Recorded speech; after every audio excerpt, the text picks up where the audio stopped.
And speaking of the Titan and Atlas projects, would you like to discuss those a little bit further in detail? Okay, look, perhaps to give a little bit of context so that um, you listeners or people that read the transcript will understand. So we're moving back here into Chile, into northern Chile, and Chile has a number of north-south running mineral belts that have produced spectacular copper and gold deposits. But the most exciting of these belts is the youngest belt. So it's the Miocene age belt that you mentioned in the introduction. And it contains a range of truly world-class giant open pitable copper mines and giant open pitable high sulfidation epithermal deposits as well. Our, this mineral belt has been the center of a new wave of discovery. Within the last 18 months, Goldfields have announced the discovery of a large high sulfidation epithermal deposit called Salares Norte. Its maiden resource has approximately 3 million ounces of gold at near surface oxide, 4 grams, fantastic grades, large scale. That deposit will undoubtedly get bigger. And most recently, Barrick have announced in the same mineral belt a new discovery that they call Alturas, which they have announced as something of the scale of another deposit they own in that belt called Veladero, which contains in the order of 12 million ounces. So the new Mirasol projects, Titan and Atlas, are projects. They aren't resources because we have to do the drilling to define whether there is something there. But these deposits lie within that belt, and they are both brand new systems that had never before been recognised or sampled before Mirasol had done the work and the discovery, surface discovery of these systems. So we're looking at these Miocene age deposits at a mineral belt that has a new wave of discovery of high quality projects that have the potential to be mines. And through our work, we've positioned Mirasol's shareholders to have the chance to be part of another discovery in those belts. Both Titan and Atlas are high sulfidation epithermal systems, so they're like the Salares Norte and Alturas discoveries in style of deposit. What we really like about both of our projects, Titan and Atlas, is that they have very large surface footprints of gold mineralization. Surprisingly so, considering that they're reasonably good access for the mineral belt that they're in. So there is road access to the projects, and nobody had recognised gold mineralization in these systems prior to our work. Titan, I'm going from memory here, but we have trench results in there in excess of 100 metres at over half a gram with large intervals within the trenches running gram and a half material of gold, oxide gold at surface. We've drilled some reconnaissance holes into Titan and have intersections of over 18 metres at around about 3 grams of gold oxide that need follow-up exploration. Atlas, which is a much larger system, we have an alteration area there that's over 25 square kilometres at the surface as it's exposed. And in the core of it, we have a 6 kilometre area where we've identified multiple prospects with very high grade gold and silver at surface from rock chips and trench channel samples. So these results include surface samples of up to 50 grams of gold and over half a kilo of silver in some samples that report to the right kind of rocks, high sulfidation style mineralization. trench intersections as well, where we have tens of meters at 1.5 to 2 gram oxide gold at surface as well. Recent work there by Yamana in July, they've just prior to the close of the winter season, the Southern Hemisphere, they did an extensive geophysical survey of property that added to the geophysics that Mirasol had, and combined with our previous geochemistry and this geophysics, defined multiple large-scale drill targets. The recent announcement on Atlas was the start of the new Southern Hemisphere spring program, and at this stage, Yamana is actively drilling those targets on the project. So we're anticipating drill results to be feeding through from those drill holes over the next month or so, the start of those, and I'll probably a flow of information for the next several months while they drill and test those initial scout holes into the program, into the project. And that's part of the, if I'm not mistaken, is that coincides with the press release recently this past week with Yamana drilling 7 priority holes. Is that correct? Yeah, that's right. So, and the joint venture is structured so with the first year of the joint venture, they need to drill a minimum of 3,000 meters, 2,000 meters into Atlas and 1,000 meters into Titan. Now, these deals are always structured so they have a minimum amount in it. What we're encouraged by is that the first round of testing that Yamana have scheduled for Atlas is more than double the minimum commitment. I stress these are the first scout holes, but talking about a minimum of 4,000 meters into Atlas alone at this stage has been programmed by Yamana in 7 priority holes. Obviously, if there are some indications of success, that program would be expanded. Yes, it's also mentioned, is this mentioned, I'm sorry, I should say, in that press release was the expansion drilling of the 30 kilometers on existing coverage of the deep penetrating IP geophysical survey. So those are important aspects, absolutely. Again, the Titan and Atlas really has me excited about Mirasol. Put that. Well, look, we're all here too, holding our breath, but these are, very high quality projects that we have substantial hope will return some interesting intersections. Well, you mentioned, you said it so nonchalantly, but 50 grams of gold per ton. Is that correct? Is that the number you alluded to earlier? Yes, and look, I have to stress that's the highest grade result that we had, but we have many samples in the gram to 5, 10, 30 grams and up to 50 grams at surface in the Atlas Gold Zone. They've all been reported in previous press releases. And in a separate prospect there called the Atlas Silver Zone, we have broad indications of anomalous silver over about 50 meters. Anomalous, I'm talking plus an ounce of silver. But individual samples there on very sexy looking rocks that are again carrying half kilo silver numbers as well. So there's multiple prospect areas within Atlas alone that have large geochemical and geophysical footprints now from the combined efforts of Yamana and Mirasol.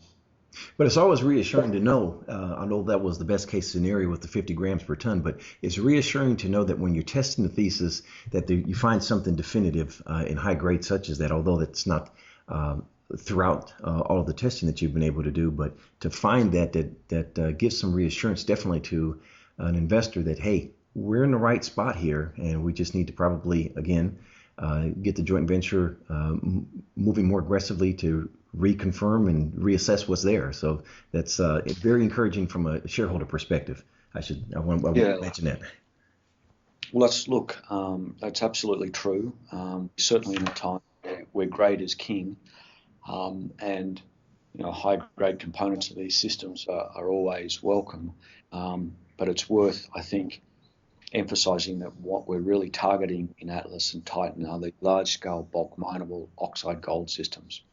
of the scale that there are a number of in this belt of mineralisation that are multi-million ounce systems, and in those systems, in the right configuration and the right tonnage, an average grade of 2 grams is very attractive. But we're seeing indications that these systems can also produce a lot higher grade as well.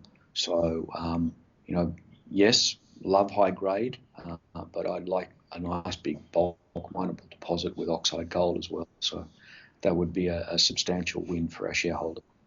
That, and you also mentioned open pit. Open pit to me is, for any shareholder, that's one reassuring word is when you hear open pit. So again, it's that combination of large scale production that comes from an open pit, and also what we're looking for at Atlas is oxide mineralization that, again, if we find what we're looking for, may potentially be exploitable through dump leach style extraction processes. So much lower capex costs and much favourable economics for that style of deposit with that style of development scenario. So we have a very clear picture on what we're looking for. We've certainly seen evidence that is a possibility in these projects, and that's, I guess, what Yamana has seen as well, and why they've been prepared to do what's a very strong venture with Mirasol to access these projects. Well, you mentioned the capex. Do you believe that the joint venture with Yamana Gold, for the capex required, with the joint venture agreement, is that enough to suffice to test the thesis, or will for the current time being, I should say? Yeah, look, the way we've structured the joint venture is that the first earning point is based on a spend, and that first earning point is to 51%. Yamana would need to invest $10 million to reach that first earning point, and make cash payments to Mirasol as well of $50 million. Once they reach that threshold, the second and third earning points aren't spend related, they are milestone related. So to get to 65%, they need to deliver a 43101 compliant PEA with an ounce hurdle, and then to get to 75%, they need to deliver a 43101 compliant feasibility study with a decision to mine, and to provide Mirasol at our request with the funding for our retained 25% equity position. So the structure of the deal allows Mirasol to stay in, and the spend commitment is really only a hurdle to reach the first 51%. Those other points are deliveries that are independent of the cost to get to that point. Yes, and if you're looking for that information, we're going to show that to you as well for all the listeners. That which Mr. Nano was just referring to, the initial the press release, I should say, in March, provides all the details of the agreement with the joint venture agreement with Yamana.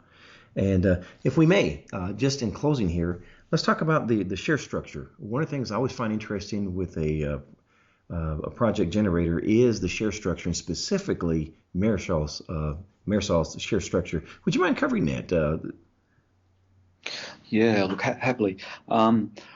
Mirasol has been listed for over 10 years now, and one of the things that we have guarded jealously is the share structure. So Mirasol sits at the moment in a fairly enviable position, where we have 44.2 million shares on issue and over $20 million in exploration funds. So we've been able to reach this point because we've successfully used the joint venture model to leverage large company spends into our projects. So we haven't had to go back to our shareholders multiple times to keep raising funds to drill test the projects in our own right. We've used our joint ventures funds to drill test the properties and guard our share structure. The strong and positive thing about Mirasol is that we've been exploring since 2012 without raising any capital, and we still, as I've mentioned, have over $20 million at our disposal.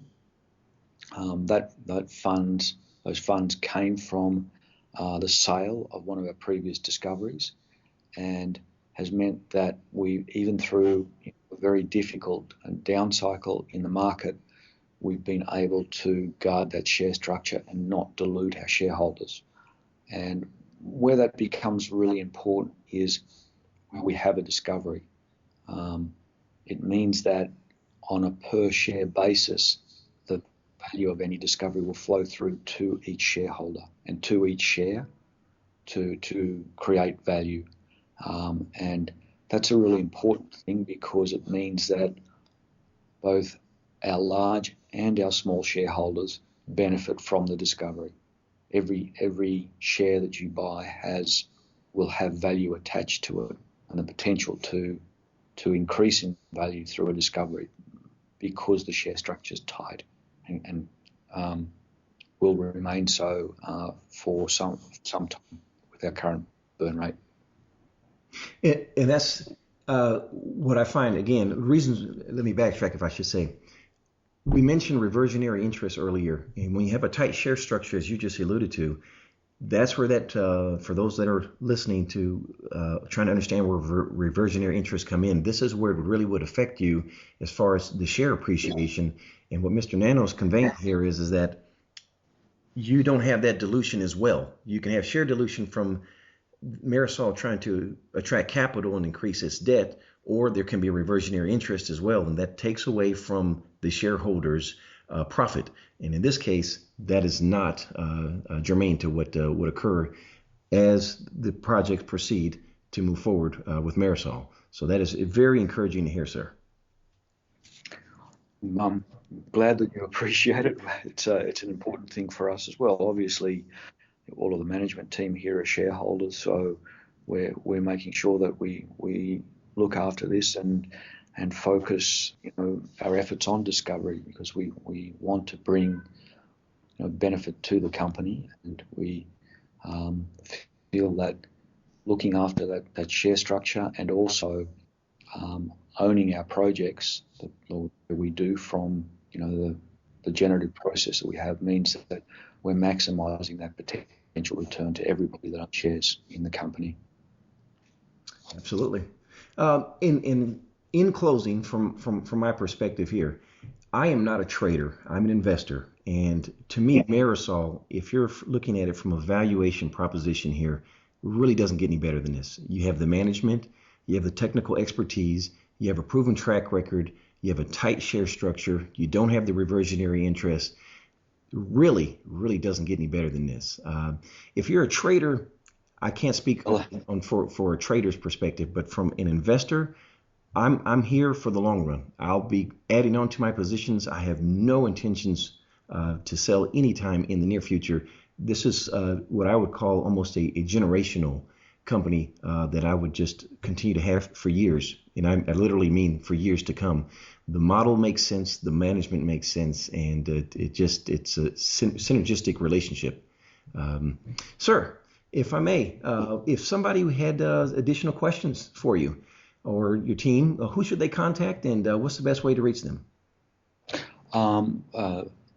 Either to reach John Toporowski, who's our new dedicated IR person, or myself, either through the website or through our office in Vancouver. But if you were to send an email through the contact at the website, you will reach both John and myself, and we'll be very happy to follow up with any questions. Mr. Nano, it's been a pleasure. Thank you so much for joining us today. Really appreciate you taking the time to talk to me and to hear about Mirasol. It's been a pleasure. Take care, sir. Thank you.